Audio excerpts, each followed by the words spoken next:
नमस्कार मंडळी, विद्यास फूड स्टोरीजमध्ये पुन्हा एकदा सगळ्यांचे स्वागत आहे.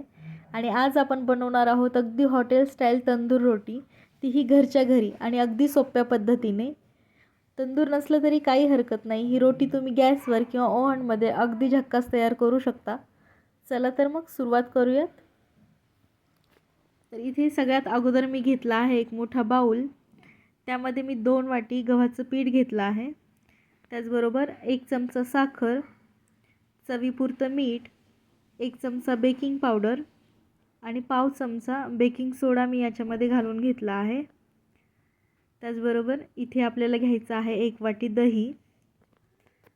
1 वाटी दही इथे मी घेतलं आहे आणि याला आपल्याला प्रॉपर एकदा मिक्स करून घ्यायचं आहे. तर इथे मी अगोदर चमच्याच्या साहाय्याने त्याला व्यवस्थित मिक्स करून घेते आणि त्यानंतर आपल्याला इथे हाताने मळून घ्यायचं आहे छानपैकी. इथे तुम्हाला बाउल कम्फर्टेबल नसेल तर तुम्ही याला मोठ्या प्लेटमध्ये सुद्धा काढून घेऊ शकता आणि त्याला व्यवस्थित आपल्याला मळून घ्यायचं आहे.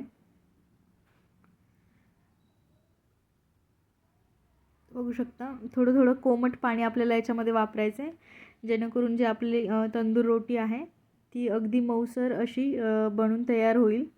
तर थोडं थोडं कोमट पाणी टाकून त्याच्यामध्ये आपल्याला व्यवस्थित त्याचा गोळा मळून घ्यायचा आहे. त्यानंतर त्यामध्ये 1 चमचा तेल घालून घ्यायचं आहे आपल्याला आणि परत त्याला एकदम व्यवस्थित असं मळून घ्यायचं आहे. तर बघू शकता इथे माझं पीठ मळून झालं आहे. आता याच्यावरती परत थोडंसं तेल घालून घ्यायचं आहे, जेणेकरून जो आपला पिठाचा गोळा आहे तर तो कोरडा पडणार नाही. तर आता याला वरतून तेल लावून परत थोडं हलक्या हाताने मळून घ्यायचं आहे आणि याला झाकून ठेवायचं आहे.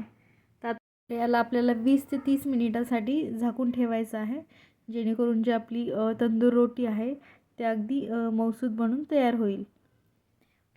तर आता इथे बघू शकता माझे 30 मिनिट झालेले आहेत आणि आता मी रोटी बनवायला घेते आहे. तर आता जो आपण गोळा बनवला होता त्यापैकी एक छोटा गोळा आपल्याला काढून घ्यायचा आहे आणि रोटी आपल्याला लाटून घ्यायची आहे. तर आता ही जी रोटी आहे ती आपण कुठल्याही आकारामध्ये, समजा कोणाला लंबट आकार आवडत असेल किंवा मग गोलाकार आवडत असेल तर तशा आपल्या आवडीनुसार आपण लाटून घेऊ शकतो. पण ही जी रोटी आहे तर ती जाडच आपल्याला थोडीशी ठेवायची आहे, अगदी पातळ अशी नाही बनवायची आहे.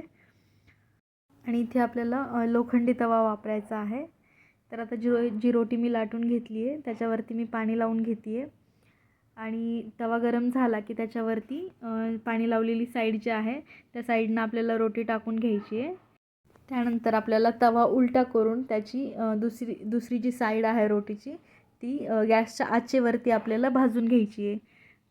तर पूर्ण साईडने रोटी भाजली पाहिजे अशी आपल्याला खात्री करून घ्यायची आहे.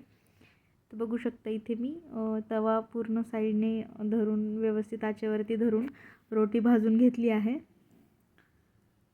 तर त्यावरती आपल्याला बटर लावून घ्यायचं आहे. तर आता रेस्टॉरंट स्टाईल बनवणार आहेत तर भरपूर बटर इथे लावून घ्यायचं आहे, किंवा मग तुम्हाला जर नको असेल जास्त बटर तर तुम्ही नाही लावलं तरी चालेल किंवा मग तूप लावलं तरी चालेल. इथे बटर लावून झालं की मी थोडीशी कोथिंबीर वरतून कट केलेली कोथिंबीर लावून घेणार आहे.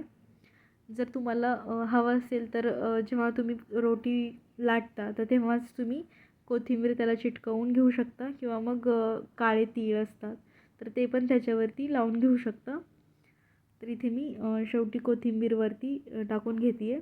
तर बघू शकता आपली हॉटेल स्टाईल तंदूर रोटी तयार झाली आहे. तर पनीर टिक्का मसाला, दाल मखनी किंवा मग पनीर बटर मसाला कुठल्याही करीसोबत याची जोडी छान भारी लागते. तर रेसिपी आवडली असेल तर लाईक, कमेंट आणि सबस्क्राईब करून नक्की मला कळवा. चला तर मग गरमागरम तंदुरी रोटीचा आस्वाद घ्या.